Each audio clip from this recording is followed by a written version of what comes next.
Welcome, food fans, picky eaters, the flavor curious, and everyone in between. Nothing makes good food better than good conversation. And your table is ready. Come right this way to the Food for Thoughtcast with your host, Melissa Reagan. But you can call her Chef. All right, let's get this episode started.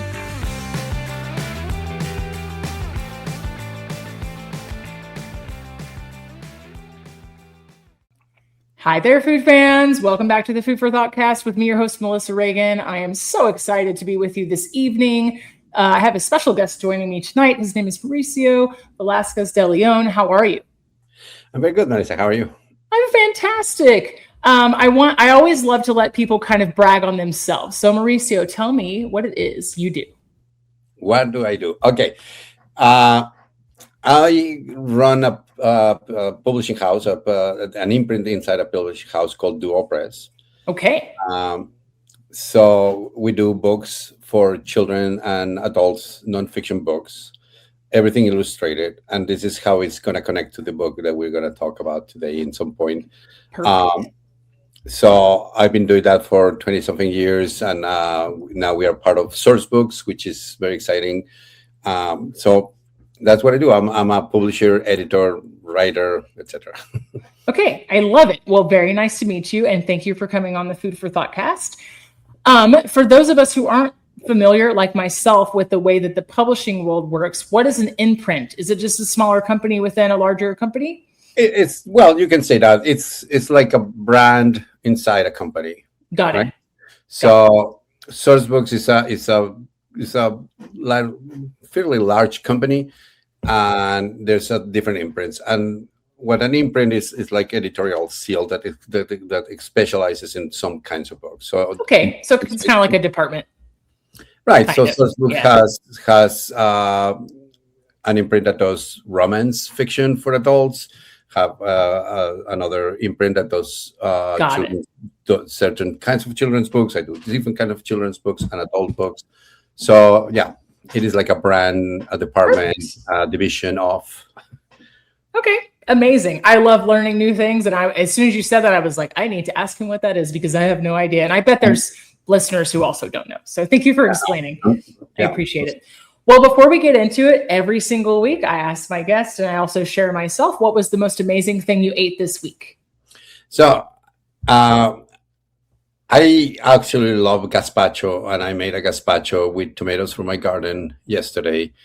And it's been so hot that the gazpacho is just the perfect thing to do. And it's just so easy to make, and it's so refreshing, and it's just a great thing to make. And as I said, it's so super easy and perfect for a weather like this summer has been like hot.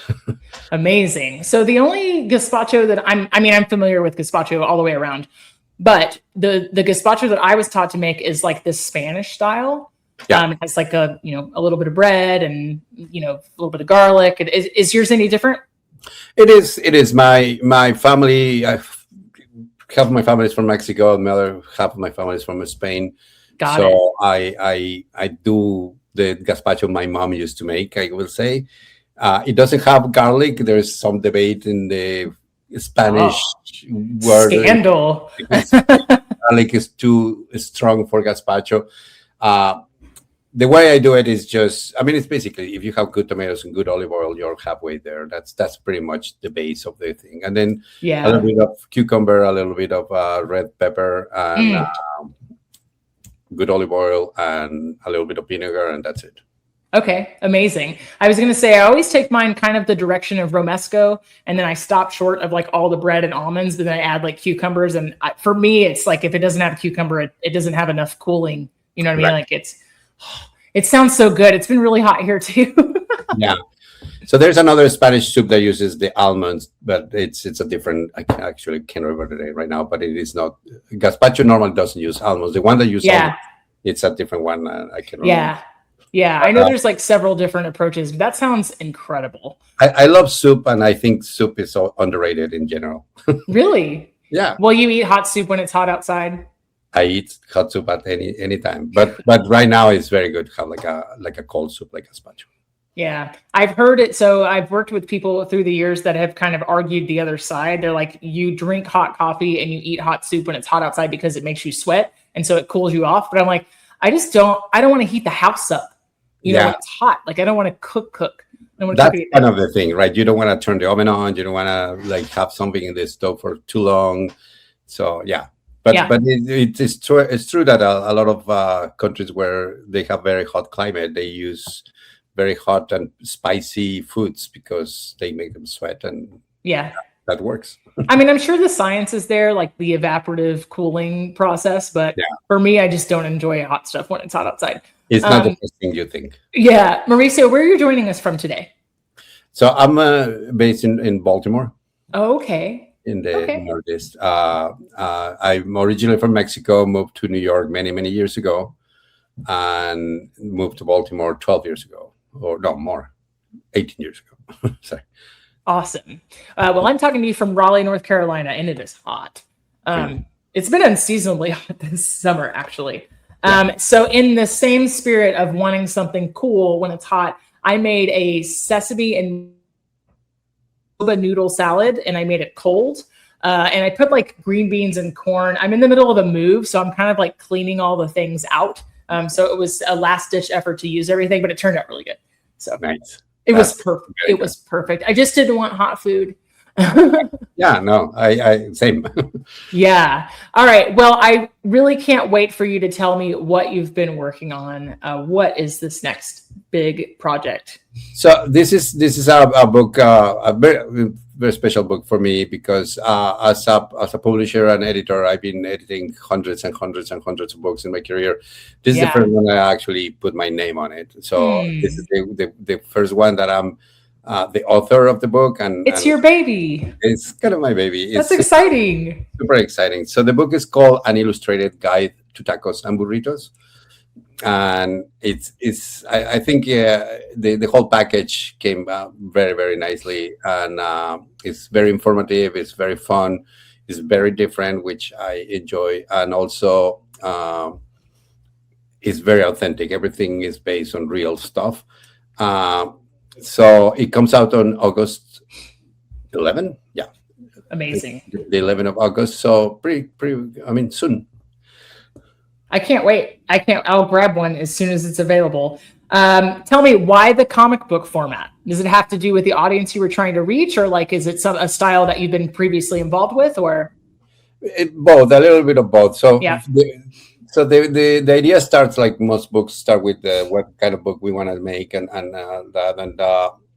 want to make a book about tacos and burritos because I've been living in the United States long enough to have learned to recreate a lot of the tacos, and mostly tacos, but also burritos that I grew up in Mexico eating in Mexico City and all around Mexico. And when I first moved to New York in the late 1990s, there was no good taquerias in New York. Now they have much more Mexican food and it's better and all those things, but it was a really sad situation. So if I wanted to eat good tacos, I had to start making them myself. And so the idea was to make this book, and then I am a very big fan of street food in general, all over the world, and I think tacos and burritos are some of the best street food you can find anywhere. Of course. So that was like the main original idea, and then we wanted to do it as a graphic comic book format because I think I've been involved with many cookbooks in the past, and I have a large collection of cookbooks, and I think they are great, and they're really good, and some of them are absolutely fantastic. But I think when you think about it, a lot of cookbooks start to look kind of the same. Yeah, well, they're not really made to sit down and read, are they? Well, people like me read them. Yeah, sometimes there's enough story in there, but sometimes it's just it's just a reference, a guide, for reference, right? Yeah, just directions. but what I mean is like the format is like the picture. Oh, of course. The picture recipe story. Picture recipe, blah blah. Yep. And a lot of those pictures are, I mean, they're beautiful. They look absolutely fantastic, and the food looks delicious. But it is a production. It is not real food when you think about it. It is Sure. it is elevated interpretation of a dish that doesn't look like that ever. Yeah. Right. And I feel like with Instagram and all the social media, there's so many photographs of food. Everybody has a camera now. Everybody takes photos in restaurants and in everywhere.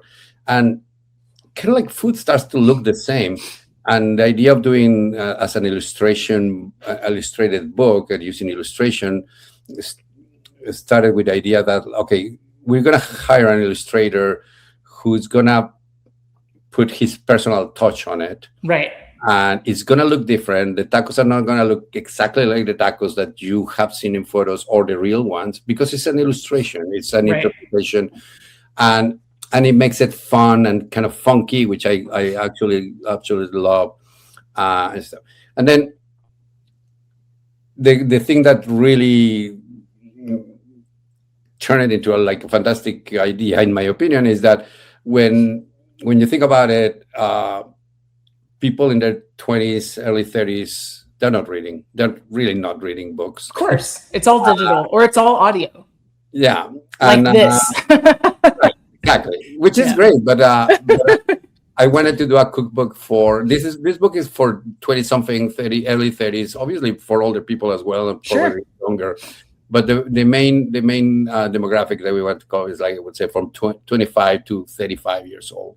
People who are probably moving out of their house for the first time after college, and they start cooking because they have to, and they need to learn all these things.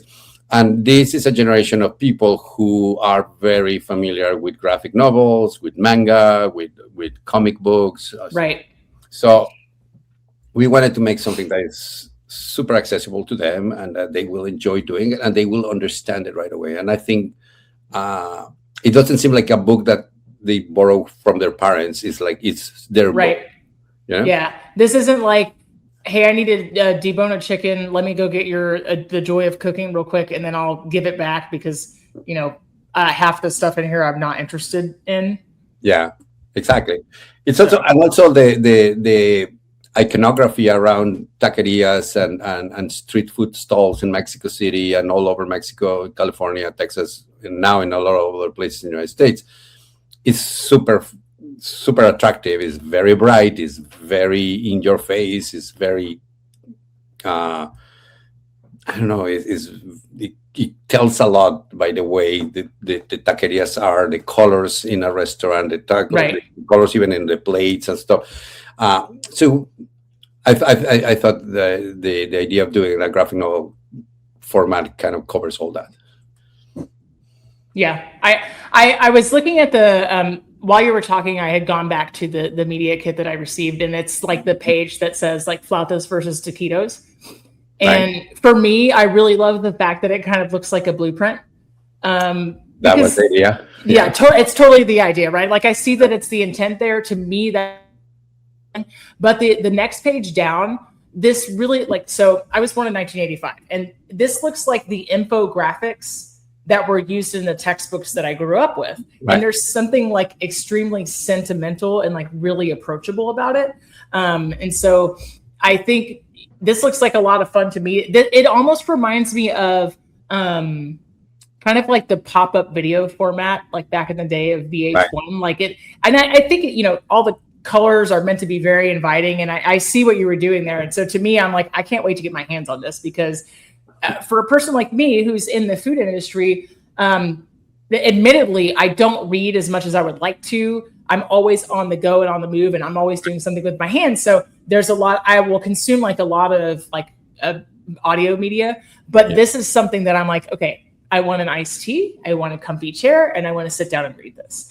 So it just looks amazing. Thank you so much. Yeah, and I think it's a fun read, which makes it interesting too, because after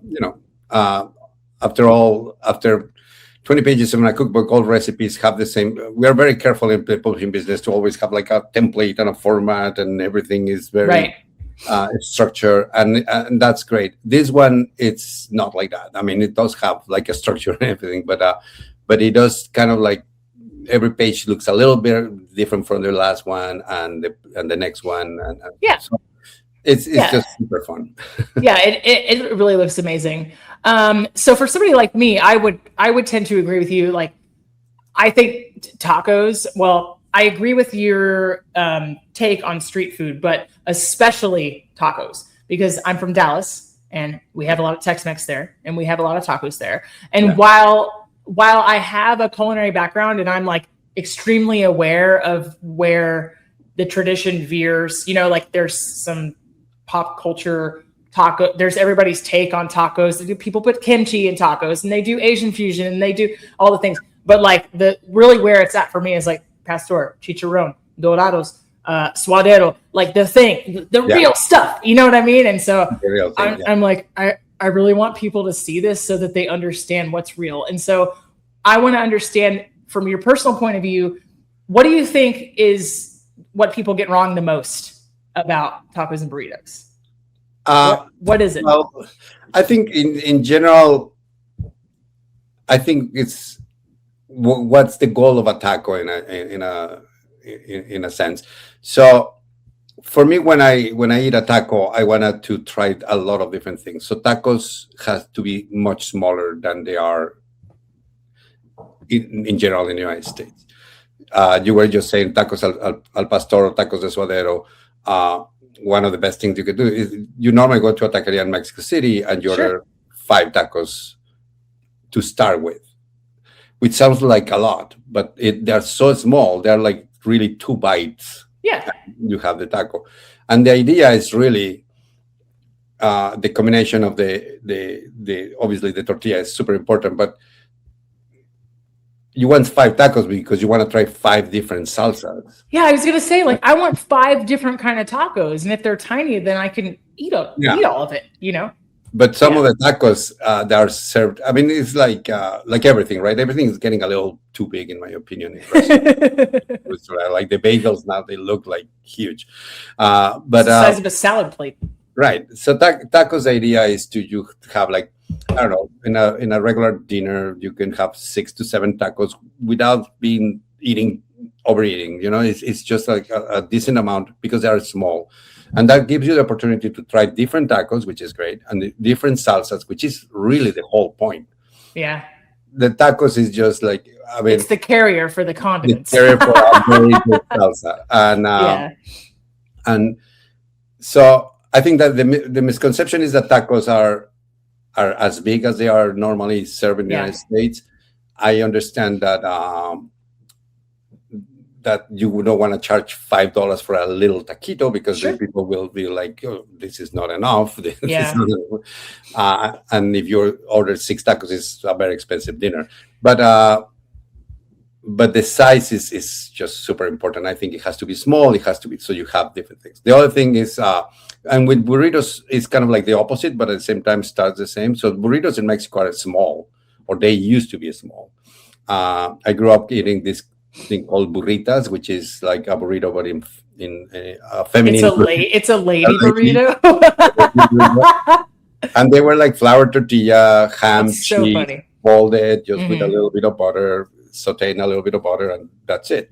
Yeah. But burritos, just like tacos, were like working class food, and like the people working the mines needed to bring things for them. It's something you could hold in your hand real fast. Right. So once everything started to, with the migration, started getting north. In San Francisco, the story of the mission burrito is that the fire department's like, we want something that we can eat with our hands, as you were saying, but it's like hefty and big, and it's a whole meal, like a salad. It needs to sustain me so I can fight a fire. Right.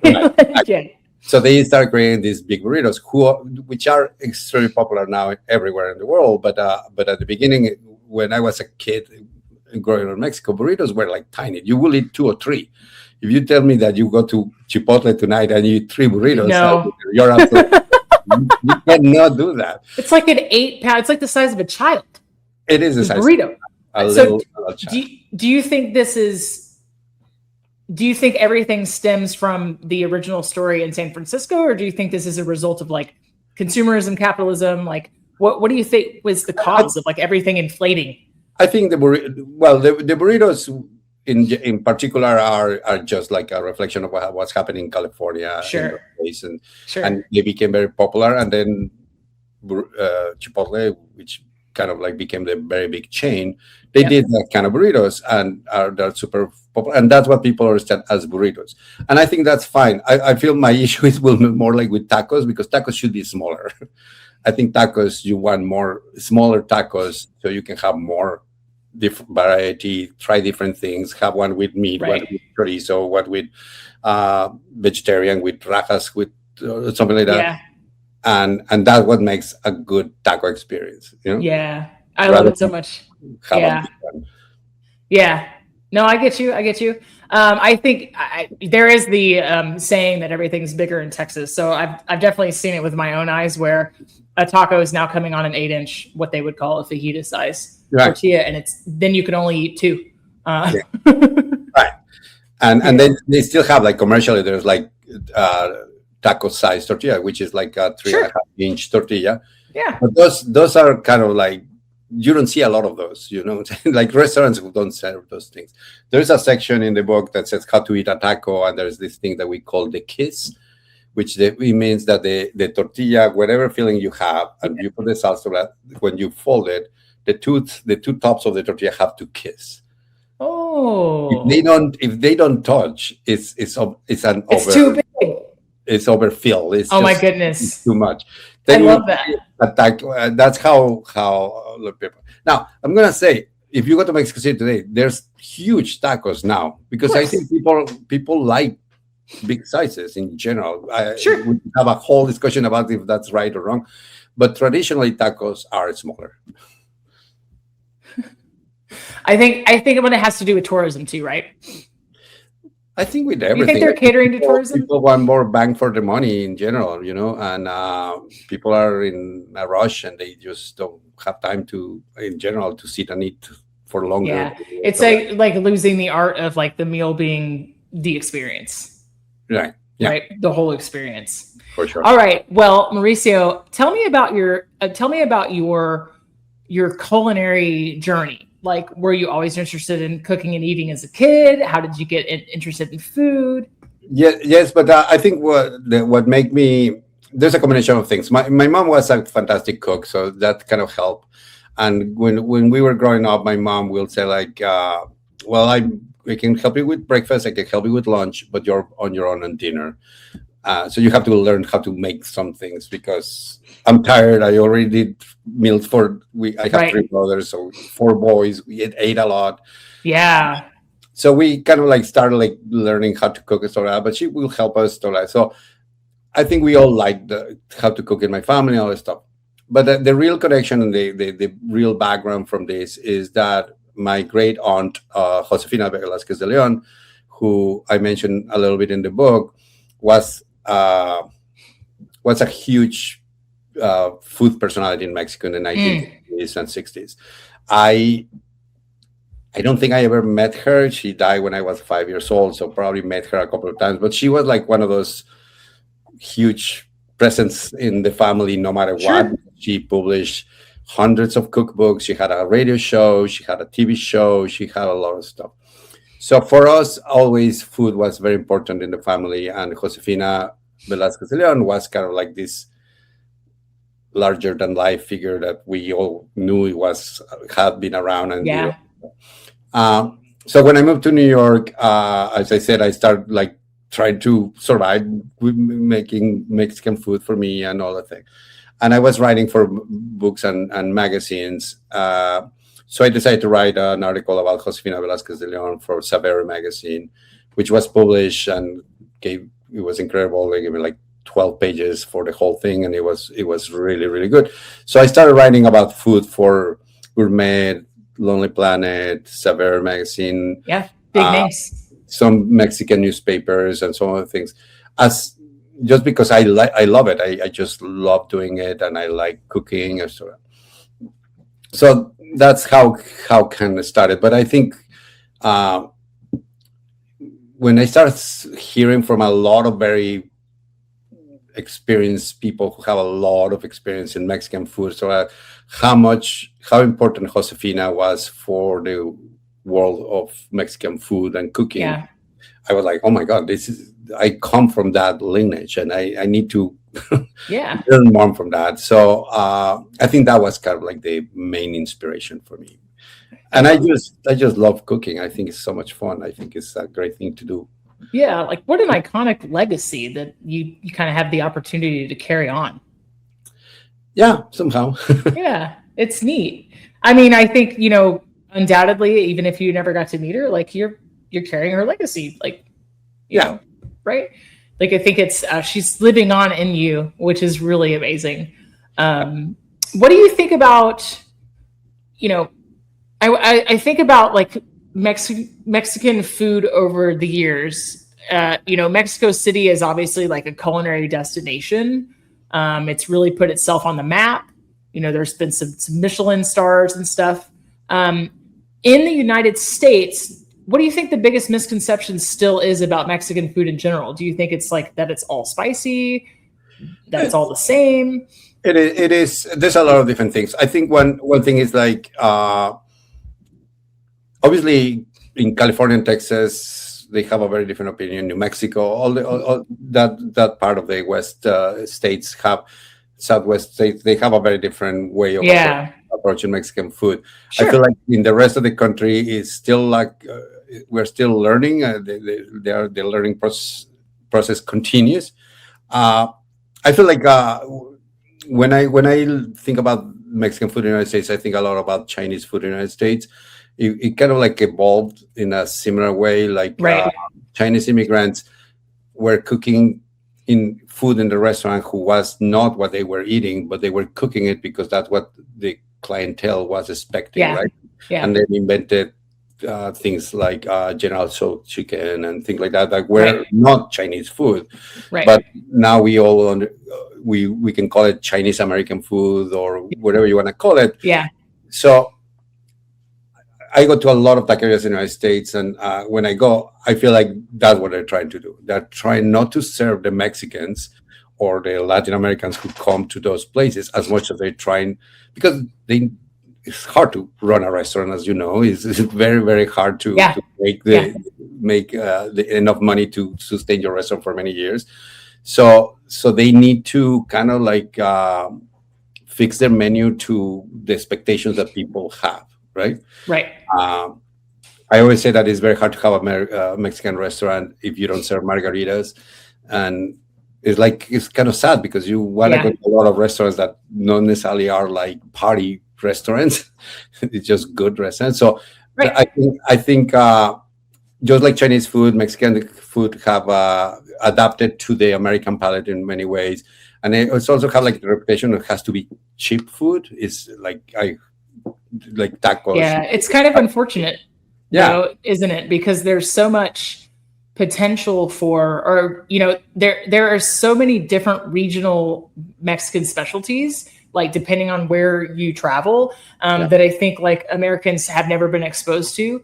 And there is a lot of fine dining within those walls, like what is considered fine dining that I think doesn't get far enough coverage, like doesn't get enough press. It is a little bit of that. It's that idea that Mexican restaurants are party restaurants where margarita pitchers are moving back and forth, and the food is kind of like secondary to it. I was just having this conversation today with somebody that I work with, and they were like, "Oh, I was telling them that I drank some tequila recently, and they're like, "Oh, that place's margaritas are amazing." I'm like, "That's not how you drink tequila. If you want to taste it, don't put it in a margarita." Like, exactly. If you want to taste the tequila, I like to sip my tequila neat and understand that all the different flavor qualities and what type it is, and appreciate the differences. Like, it's just like, no. That margaritas are Kool-Aid. I'm sure there's people out there that make them great, but I have strong feelings about this. Please go ahead. No, it's fine. And let me tell you, but I think it's changing. I think more and more people understand that tequila and mezcal are things that are to be sipped and enjoyed, Savored. and savored. Yeah. And as you were saying, starting to learn about the difference between different kind of tequilas and different kinds of mezcal and all other things. And kind of the same thing happened in food, but not as fast as I would like to, I would say. Yeah. I have a lot of friends and people that I know that they have been in Mexico, and if they go to real place in Mexico, not just to Cancun, but like real, they come back here and they're looking for those flavors and those things, and it's very hard to find. Yeah. But I think it's I mean, food is always transforming, it's moving. So part of the idea of the book is like, okay, this is what somebody with experience in Mexican food from Mexico City, who grew up there, who has gone to way too many taquerias in his life, can show you. And that doesn't mean that that's how everything should be. Like people will take their own thing and they run with it, and that's absolutely fine. But I think in general, every time I eat Indian food, I'm sure if I go to Bombay tomorrow, it's going to be completely different. And I'm thinking that I'm eating very good Indian food, and it's probably not. Yeah. I'll never forget my complete surprise when I first tried like Yucatecan cuisine. And I think this is the right one, but it was like porco pibil, like in banana leaf. It was mind blowing, but it was so different than what I was used to, because I was very much used to Tex-Mex, which is its own animal, and sometimes authentic and sometimes really not. But like I was like, wow, there's depth of flavor in here. It's not covered in hot sauce. It's refried beans. They're not covered in cheese. Oh, these are black beans. Like it was just completely foreign. I mean, not to be like funny, but like it was just completely different.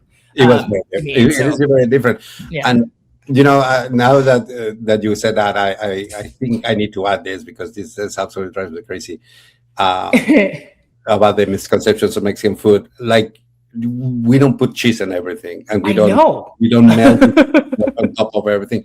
When you go to a restaurant, and it would have been like Chihuahua cheese, like it doesn't melt, like it's just queso fresco. Like it's different. It's not cheddar. We use cheese. There's beautiful kinds of cheese in Mexico. Oaxaca cheese. Oaxaca cheese is the best. Yeah. But doesn't mean you have to cover your dish with it and then put it in the grill and the oven and melt it. Yeah. Because it just kind of like everything tastes the same. So that's another misconception that I kind of like. I'm glad you remind me of that one. Yeah. But I want to just go back a little bit about what you were saying, the Yucatecan, because if you live in Mexico City, which is, as you were saying, a huge culinary destination, and people are going there from all over the world because the food is really good, and there's so many varieties. So you can really taste food from all over the country. But if you go to Yucatan, you don't find good tacos al pastor, let's say, right? Because those are more from central Mexico. Or you don't find burritos at all, because those are from northern Mexico. So the culinary landscape of Mexico is absolutely huge, because we have a lot of different climates, a lot of different regions, all stuff. There's regions in which they eat a lot of fish, and regions where there is a lot of meat and stuff, right? Yeah. And as you were saying, the Yucatan Peninsula, because it was kind of like isolated from the rest of the country for many, many years, a lot of people didn't even know what Yucatecan cuisine was. And now it's and one of the things that my great aunt did, Josefina Velázquez León, and this was in the 1950s, and I still don't understand how she did it as a single woman, because she got married, but her husband passed away.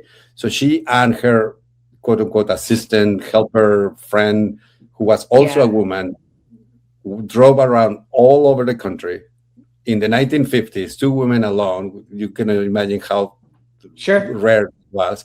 Such a scandal. Right. And her deal, which she was very smart. She was like, I will go and I teach you some things to cook, and you give me recipes from your region. And I so in 1950, they probably thought she was insane. Yeah, no, and she published this book called Cocinas Regionales de la República Mexicana, which translates to like the regional cuisines of the Republic of Mexico. Uh-huh. Which is un poquito español. and she really published. This was the first book that kind of like put together all these cuisines of Mexico. Nobody in the 1950s knew what they were eating. Well, not nobody, but not a lot of people in the 1950s knew what they were cooking in Yucatan compared with Sinaloa, compared with Quintana Roo, different places. Yeah. So she put together this book, and that's how I kind of like started. Like, it's groundbreaking. It's exactly. It was just so incredibly good. I love that. Yeah, I love that. I find I have a lot of interesting conversations. So I've been in the food industry for a long time. And as you know, the kitchens are very diverse. And so I've had the chance to work with incredible people who've come from all over the world. It's really funny because you'll find a lot of misconceptions, even in the kitchen, where you would think that some of the culinary education might be a little bit stronger. But we had a conversation a few weeks ago. It was between a server and a cook. And she was like, oh, I love tamales. This guy's from Ecuador. He's like, yeah, we don't do that. She's like, what about tacos? We don't do that. Yeah. What about blah, blah, blah? She's like, we don't do that. It's like tortas, sopes, flautas. No, they don't do that. Like, you know, there's you have your El Salvador, Ecuador, Peruvian. Like, there's all sort of different things all over the world, but a lot of times it gets lumped into Mexican food. Yeah, because it's Spanish speaking, and I don't think it's malicious. I don't think there's any ill intent there. It's just really people don't understand. So. It's also Mexico. It borders the United States. There's a lot of Mexican territory was American territory was Mexican territory. Mm-hmm. So there's been Mexicans in the United States from the beginning of time. Yeah, and it's a very big country. So when people see, I don't know, somebody from Honduras. So Honduras and Guatemala, they have their own thing, and it's delicious. But they're just completely different. Yeah, they're smaller, so it's harder for them to promote it. And so Peru is kind of has like a renaissance in food in the last 10 years. I would say that it's everywhere now, and it's so incredibly good. But it's very different from Mexican food. 100%. Very different. 100%. And I think, that's why travel is so important, and exposing yourself to, I think that I've often said, and I've said on this podcast, is like the best way to learn about somebody else's culture is by eating their food. Eating their food and talking to the people. Yeah, breaking bread with them. Yeah, and eating their food and kind of learning. But you can't do that in the tourist areas, and you can't. You kind of have to get outside your comfort zone. And I'll never forget the first time that I went on a cruise to Cozumel. I've been several times. I think it's a really neat little place. We went to a taqueria. This was in the days of you printed travel directions. Like, you printed them out. Right. And so I do speak a fair bit of Spanish. And so I managed to get hired us a van for $50 for the day.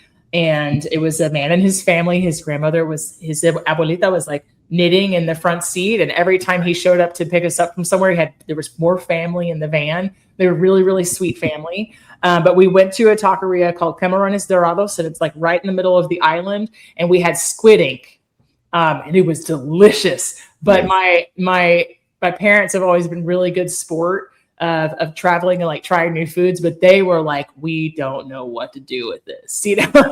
What is this? I was like, just eat it. It's delicious. So yeah, and I think those experiences are really the best ways to get to know countries and people and even get to know yourself, right? Like by doing things that are a little bit out of your comfort zone. Yeah. And another misconception of Mexican food, the more I think about it, the more I remember, is not everything is super spicy. Not everything has to be spicy. Salsas don't have to be spicy. There are some salsas that are very spicy, but they don't have to be that spicy. There's a lot of stuff that is not as spicy as people like to believe. Yeah. I always people are like, oh, I don't want Mexican, it's too spicy. I'm like, hey, there's a whole world of Mexican food out there that's not spicy, but it's incredibly complex. It's super flavorful. It's just not heat. One of the chapters in the book that I really like is the chapter that we have about guisados, which is stew, stew meats and vegetables and stuff like that. Because I think that's, a taco is like a sandwich, right? Everything can be a taco. So you can make a taco absolutely out of everything. But making those stews, those guisados, it just shows you that there is like kind of like different techniques that you think when you think about Mexican food that are more like perhaps even European, about simmering low and slow, and Yeah. and building flavors from nothing to layer by layer Right. into Right. this fantastic dish with different things. And it's also very healthy because you can do it with a lot of vegetables, and it's a great way to get rid of leftovers, honestly, because you Yeah. can put anything in one of those stews. And in that chapter, I think was perhaps the best, where I had the most fun, because I was like, hopefully we're going to teach people, or we're going to show people Yeah. another very different way to approach Mexican food that you don't see that much outside Mexico, right? Because carne asada tacos, pastor tacos, even if they are not necessarily the best, you find them everywhere. Yeah. But as you were saying, suadero, which is fantastic, and all the guisados that we have in the book. My personal favorite ingredient in Mexican food is poblano peppers. I think poblano peppers are incredibly flavorful, and they do a lot of different things with them. And they are not spicy at all. They are really not spicy. You can get the spicy every now and then, depending. I mean, you can get the ribs in, and you can find some in the late summer that might make you like just a little bit, but they're not going to hurt you. It's not like a not like a Serrano. That really can get very spicy. Yeah. But and poblano peppers, you can make it in different guisados, different stews and stuff. It's just like it's my favorite ingredient by far. There's probably not really, I don't know if there's like a technical name for it, but I love to just cook down. This is going to sound, you're going to be like, this is sacrilege. Like, what are you doing? Sometimes I like to take a pork shoulder and I'll cut it into large cubes, and I'll put it in the crock pot with, I'll char poblanos on the stove and pull the skin off, and I'll put them in their whole, and let it cook down all day with tomatillos, and then add potatoes after. Just a very simple, like, that's it's like guisado, yeah. It's like chili de huera, really. Like, it's really good though. But I think that's the whole idea. Is it's a very homey flavor, and it's just very good. And for me, and you were like, everything can be a taco. Like, most guisado I'm eating with a tortilla in my hand, and I might be putting some inside. So I can't really help myself, but it's because I grew up in Texas, where if you didn't have a tortilla, it was like a piece of cornbread. Like, there's always something to push the food around. Something to get the good stuff out of the plate. 100%. I have to tell you, interestingly, I don't know if you make it to Dallas very often, but there is a taqueria there that's called El Pelote, and it's completely vegan. And the things they do with soy, which you might just be like, nope, absolutely not, are really impressive. Their beans and salsa tamales and all their street tacos are really incredible, but they're all plant-based. And it's not to be trendy. I think it was like a health crisis, and they originally served meat and they reopened. Like the story I've heard is like after a heart attack, but it's really great. They do a really good job of recreating it. You're like, how did you make this chicharron taste like real chicharron when there's no chicharron? Like, so it's pretty impressive, because you can't throw a rock in Dallas without hitting a taco place. And so they are consistently busy for a reason. It's really good. But we cannot go back to what we were talking before about the salsas. Like, the flavors. If you have very good salsa, you can put it on top of a little bit of tofu. Yeah, it's gonna taste very good. Yeah. Not that tofu doesn't taste good, but it doesn't have a lot of flavor. But if you put the salsa on it, it will just taste good. Yeah, it's a good sponge. But I have taken people there who have never eaten tofu, and they're like, "Oh, these tacos are incredible." And I'm like, "Well, yeah, because they understand how to use the cumin and cook the onions down and put the chilies. Like it's a science and an art." So yeah. Yeah, Mexican food uses a lot of protein, but pork, especially pork and beef, but there's a lot of options for vegetarian and even vegan options. And if, as you said, if you marry those flavors right, they're gonna taste very good. Yeah, I really like it. I learned how to make picadillo when I was probably 19. I was working in a kitchen at the time, and they were making it for a family meal. And so I kept asking and kept asking. I didn't really have the Spanish at the time, but they were kind enough to share and kind of like walk me through it and stuff. And when I make it at home, I like to add squash and carrots to it, even though it's not necessarily traditional, but like it bulks it out, makes it a little bit cheaper, and then there's vegetables in it. It's really good. That's so good. Kind of want some now, but it's hot. It's hot, but it's very good. Yeah. Mauricio, do you have a favorite food that's not Mexican? Like when you travel, is there something that you look for? I love Korean food in general. Oh my God, me too. I never been to Korea though, but I love Korean food. I think Korean food, at least the Korean food I had in the United States, it's so absolutely fantastic. We have a Korean community very close to our house, and we go to the place. They're absolutely fantastic. I think the combination between Korean, you were saying before, kimchi tacos, sort of that, the Korean and Mexican food can be good friends. They can create a lot of fun stuff together. So I love Korean food. I love Spanish food because my mom was from Spain, so I have like some sort of connection. And I like the simplicity of some of the Spanish food compared with Mexican and Korean that is super involved, and there's a lot of different ingredients. I don't like fancy food. I don't really like any fancy food. Like, like I've been to fantastic French and Italian restaurants. I've been in Bologna eating fantastic homemade pasta. So it's very, very good. But when you go to these places where it's too fancy, I just don't like it. Yeah.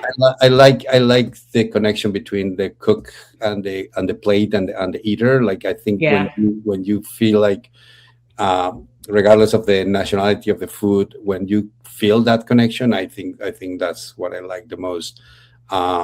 So that's why I like street food so much, because of course, that's like right there. I think arguably street food is like one of the best ways to become acquainted with a culture, because there's no pretension. It is what it is. It's not pretentious at all. I think it's interesting in the culinary world. Often the French are credited with all the culinary art and science, but really I just think they're the ones that publish first. Like all the cooking techniques worldwide, like people have been figuring those out for years, like how to saute, braising, and everything else. I just think they were the ones that formalized and documented. Yeah.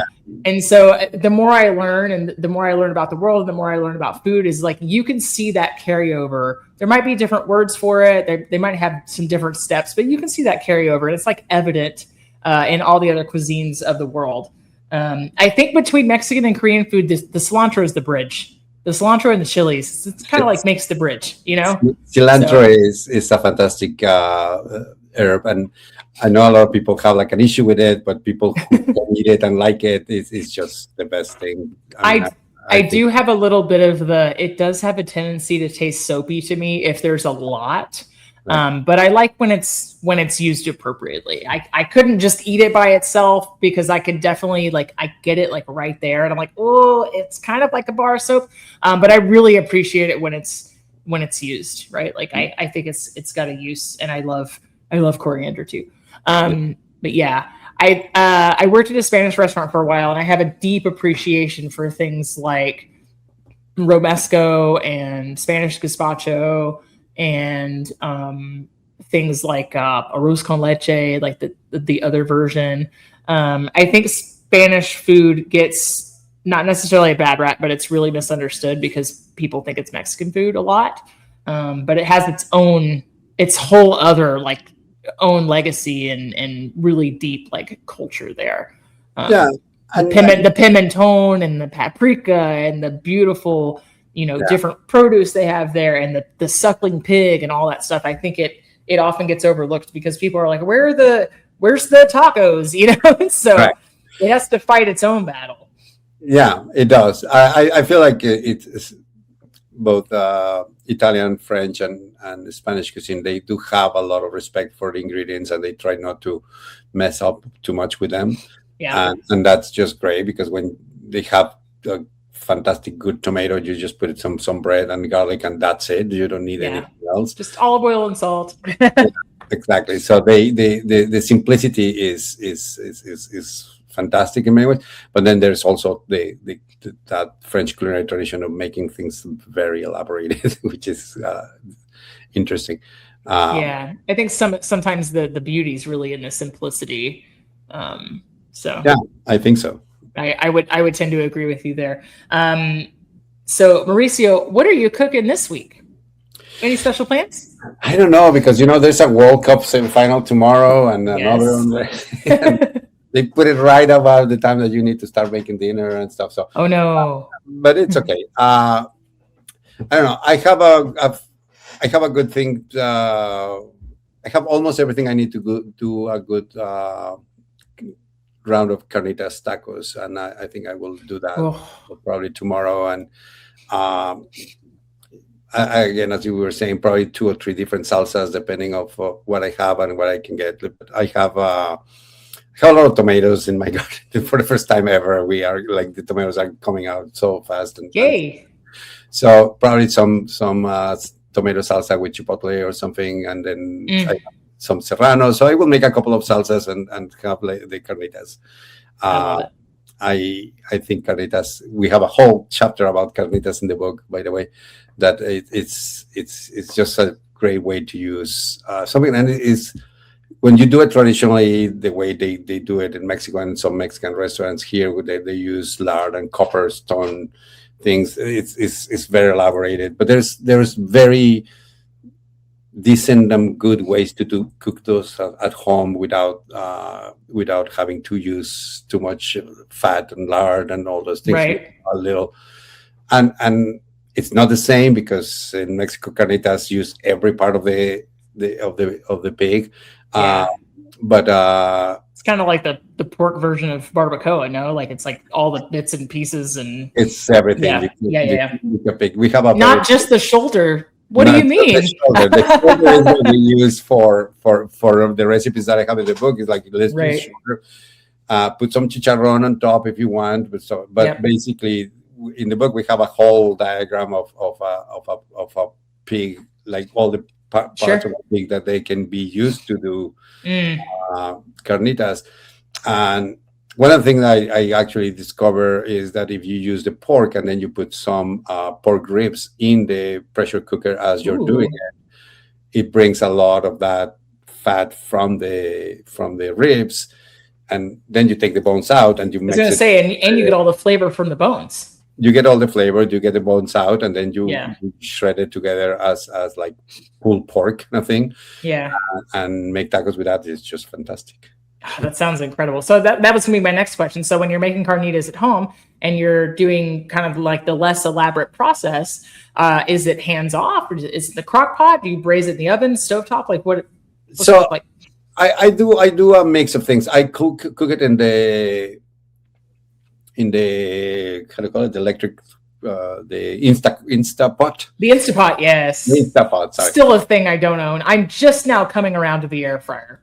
Right. But yeah, I never use an air fryer, but the Instapot, I use it a lot for beans and it's just a fancy microwave. You're not missing anything. But the Instapot is great because you put like the pork shoulder on it. I season it very lightly, just salt, a little bit of pepper. Sometimes if I have half of a beer, I put a little bit of a beer in the cooking liquid. But if not, just a little bit of water. Because what I do is that I cook it there until it's shareable. You can shred it. Shred it, and then I finish it in the stove so it gets crispy. So I put a little bit of oil or some of the pork fat from the cooking, and I just let that liquid evaporate and start getting crispy, and then it becomes more interesting because the pork shoulder itself doesn't have a lot of crunch, but if you crispy it at the end, then the crunch it just makes it even better. I don't think I've had that in restaurants, but I just don't think I ever thought about going the extra step, because you were describing like getting a little bit of extra texture in there. And I was thinking, you know, when you braise something, it's just a lot of the same. It's just soft over and over and over again. Yeah. So and that's like, why you wanna crisp it at the end with a little bit of oil, so it really and it's more dimension. Yeah, it's good. I kind of like stole that from Diana Kennedy, that the cookbook author who does a lot of Mexican food. She lived in Mexico City for many, many years, and she lived in Michoacan, which is where carnitas are from, pretty much. Mm-hmm. So she doesn't do it she does everything in the stove, and it just takes like 7 hours. But you have to be in front of the stove. Yeah, you can't leave that. Yeah. So I started in the Instapot, and then I just finish it in the stove, which takes probably 20 minutes, half an hour, and which you can do while you're making the salsas and chopping the cilantro and onion for the jardín and stuff like that. So yeah, that's super smart, and it sounds like a faster. So you're like an hour, maybe. Yeah, depending on the amount of pork. Altogether, an hour terms. The recipe's in the book. I don't remember exactly how long we put there, but like around. I can't wait. I'll have to. That settles it. Like, I'll have to buy an Instapot. There's no choice now. Most of the time, it's unattended. You're doing nothing. Of course, yeah. It's inactive time, so you can drink a beer and watch soccer. For sure. So I think you were talking about Diane Kennedy. I think the very first time that I was ever exposed in a culinary sense and like started to understand that Mexican food wasn't just tacos was Rick Bayless. Right. Like, what an ambassador, right? I think he could have made it a little bit, not to be like a food pun, but like a little bit more digestible for maybe us Caucasian folks who's trying to, try to like clarify some of the misconceptions, Rick Bayless has done a lot for Mexican food. He actually gave us the blurb in the cover of the book. He's great. Super supportive. He's such a nice guy. He's super nice. We're having our lunch party on August 11th at his restaurant in Chicago. Amazing. Frontera Grill. Oh.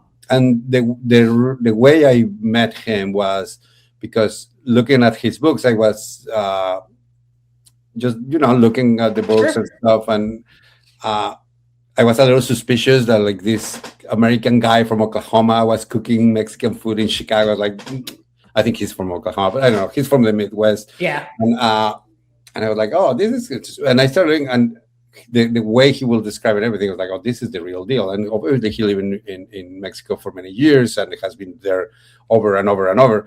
But then I went to the Index, and he has a lot of reference about Josefina Velasquez de Leon, my great aunt. Oh.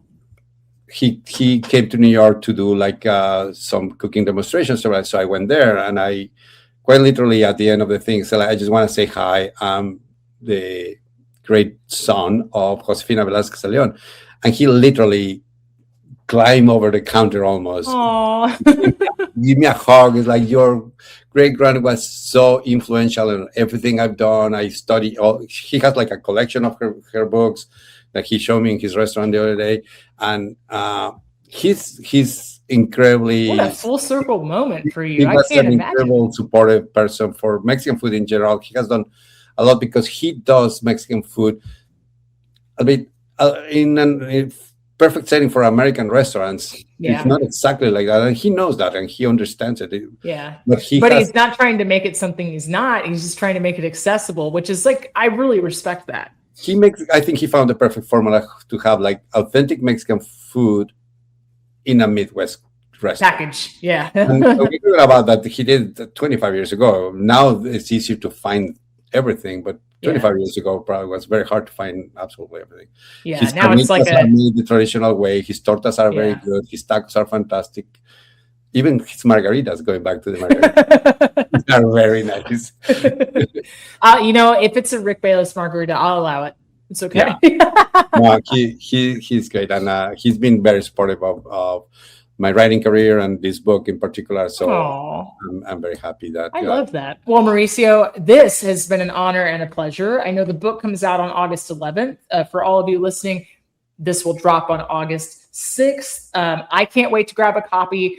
We will say the first listener to share this on social media will also get a free copy from me. So I'll get a couple from you, Mauricio. And this was a pleasure. I thank you so much. I wish you nothing but continued success. I'm so excited to see this thing.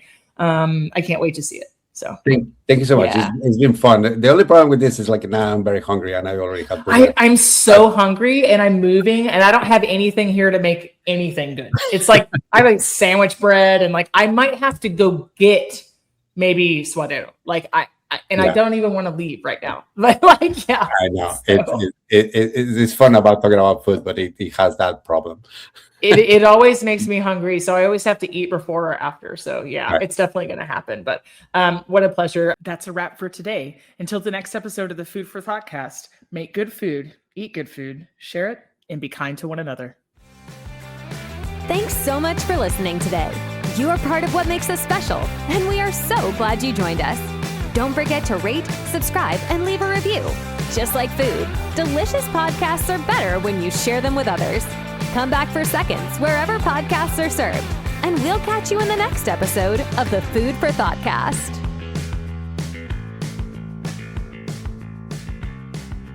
You can find us on Facebook and Instagram at the Food for Thoughtcast or at www.foodforthoughtcast.com, where you can link to all podcast players, or you can send us an email at foodforthoughtcmc@gmail.com.